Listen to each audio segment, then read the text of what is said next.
जा रहा है। एमपी बीजेपी मीडिया प्रभारी लोकेंद्र पराशर पर मामला दर्ज हुआ है और वीडियो में छेड़छाड़ कर पाकिस्तान जिंदाबाद के नारे लगाने का आरोप भी सामने आया है। एफआईआर को लेकर नेता प्रतिपक्ष नारायण चंदेल का बड़ा बयान भी सामने आया। कहा कि इस भूमि पर पाकिस्तान जिंदाबाद का नारा लगाने वालों पर कार्रवाई होगी और साथ ही चाहे कोई भी व्यक्ति हो उसके खिलाफ कार्रवाई होनी चाहिए।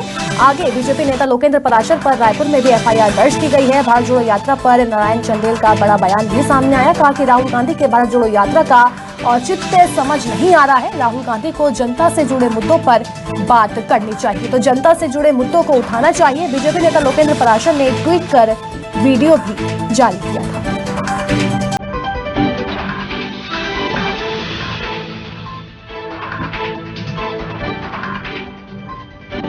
यहाँ पर साफ तौर पर देखा जा सकता है किस तरह से सियासत इस पूरे मामले को लेकर देखी जा रही है। बीजेपी नेता लोकेंद्र पराशर ने वीडियो जारी किया था, जिसके बाद उन पर मामला भी दर्ज किया गया है। कांग्रेस ने वीडियो से छेड़छाड़ करने का भी आरोप लगाया है।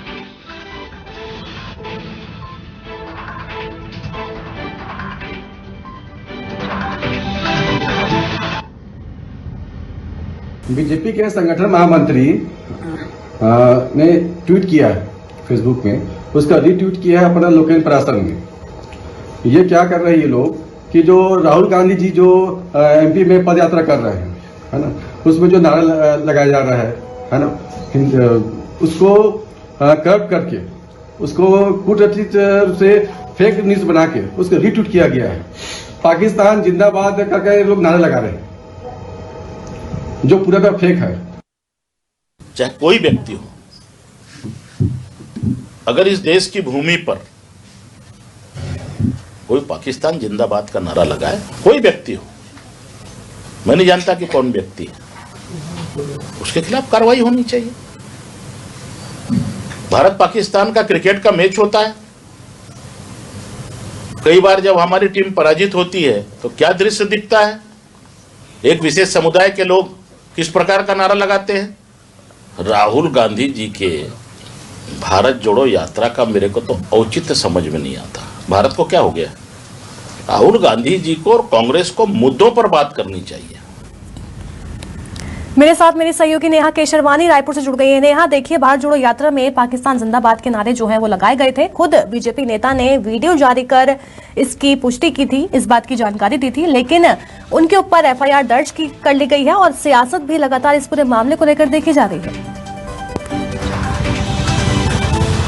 और देखिए, इस पूरे मामले की यदि मैं बात करूं तो जो भारत जोड़ो यात्रा में पाकिस्तान जिंदाबाद के जिन्होंने नारे लगाए थे, उसको लेकर के जो है रायपुर से ही कांग्रेस विधि विभाग ने ये एक्शन लिया है और तत्काल विधि विभाग की तरफ से एफआईआर दर्ज कराने की बात लोकेंद्र पराशर के ऊपर कही गई है। इस पूरे एफआईआर पर इस तरीके का हवाला दिया गया है कि सामाजिक सौहार्द बिगाड़ने का प्रयास उनके द्वारा किया जा रहा था, कुछ असामाजिक तत्वों को उस भारत जोड़ो यात्रा में शामिल किया गया था, गलत जानकारी देकर के शामिल किया गया था, जिन्होंने पाकिस्तान जिंदाबाद के नारे लगाए हैं। और जिन्होंने इसके ट्वीट करके इसकी जो जानकारी दी है वो मध्य प्रदेश के मीडिया विभाग के प्रभारी हैं लोकेंद्र, जिन पर एफआईआर हुई है। उन्होंने ही ये ट्वीट किया था जिस पर एफआईआर की गई है और इसके साथ ही संगठन के मंत्री हैं उन पर भी एफआईआर हुआ है। उसी को लेकर के भारतीय जनता पार्टी नेता प्रतिपक्ष छत्तीसगढ़ के नेता प्रतिपक्ष नारायण चंदेल, उन्हीं की पार्टी से, हालांकि उन्होंने इस पे पार्टी विशेष न करते हुए उन पर कार्रवाई की मांग नेता प्रतिपक्ष नारायण चंदेल की तरफ से भी की गई है। कोई भी हो, इस तरीके के सामाजिक सौहार्द बिगाड़ने का आरोप पार्टी विशेष पर ना लगने की बात नारायण चंदेल ने कही है और उस पर कार्रवाई की मांग जो है उन्होंने की है। तो इस तरीके से इसको लेकर के अब जो है यहाँ पर ये बातें कही जा रही है। भारत पाकिस्तान के मैच, चंदेल की तरफ से इस तरीके की बातें भी कही गई है कि भारत पाकिस्तान का मैच होता है तो भी जो है वो विपक्ष के लोग हैं वो भारत को लेकर के किस तरीके से माहौल क्रिएट करते हैं। तो जाहिर सी बात है कि ये इस तरीके से पूरे भारत जोड़ो यात्रा को लेकर के पाकिस्तान जिंदाबाद के नारे लगाना एक अपने आप में ही बहुत बड़ी जो प्रतिक्रिया है वो सामने आ रही है, जिसको लेकर के फिलहाल उन्हीं के पार्टी के नेता ने कार्रवाई की मांग भी यहाँ पर की है। जी देखिए, पूरी स्थिति में वार पलटवार का जो रूप है वो देखा जा रहा है। नेहा, बहुत बहुत शुक्रिया हमें तमाम जानकारी देने के लिए।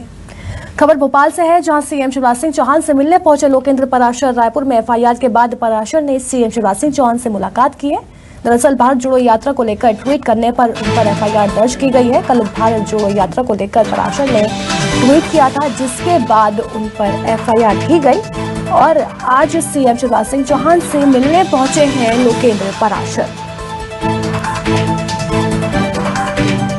तो ये बड़ी खबर है भोपाल से, जहां भारत जोड़ो यात्रा को लेकर ट्वीट करने पर उन पर एफआईआर हुई थी।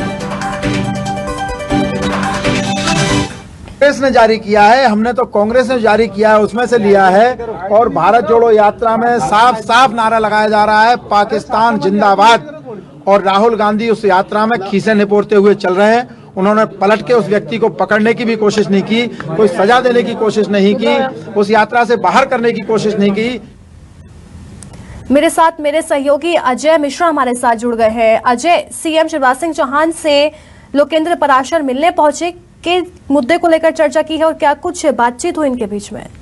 देखिए, जो कुछ भी घटनाक्रम घटा है और लोकेंद्र पाराशर पर जो एफआईआर दर्ज हुई है, उसके बाद लोकेंद्र पाराशर बीजेपी मीडिया प्रभारी जो हैं वो मुलाकात करने के लिए मुख्यमंत्री शिवराज सिंह चौहान से पहुंचे हुए हैं। इस पूरे मामले में चूंकि रायपुर पुलिस को लोकेंद्र पाराशर की तलाश है, यही कारण है कि अब लोकेंद्र पाराशर रायपुर पुलिस की रडार पर हैं और उन्होंने इस पूरे मामले की जानकारी मुख्यमंत्री शिवराज सिंह चौहान को दी है और उनसे वो चर्चा कर रहे हैं। सीएम हाउस में इस वक्त लोकेंद्र पाराशर मौजूद हैं, जहां मुख्यमंत्री शिवराज सिंह चौहान से उनकी मुलाकात चल रही है। किस तरीके का वीडियो था, क्या था, इस पूरे मामले को लेकर मुख्यमंत्री शिवराज सिंह चौहान भी जो है जांच के आदेश दे चुके हैं कि इसकी जांच कराई जाएगी। लेकिन हम सबके बीच में ये सबसे महत्वपूर्ण हो जाता है कि पाराशर मुख्यमंत्री शिवराज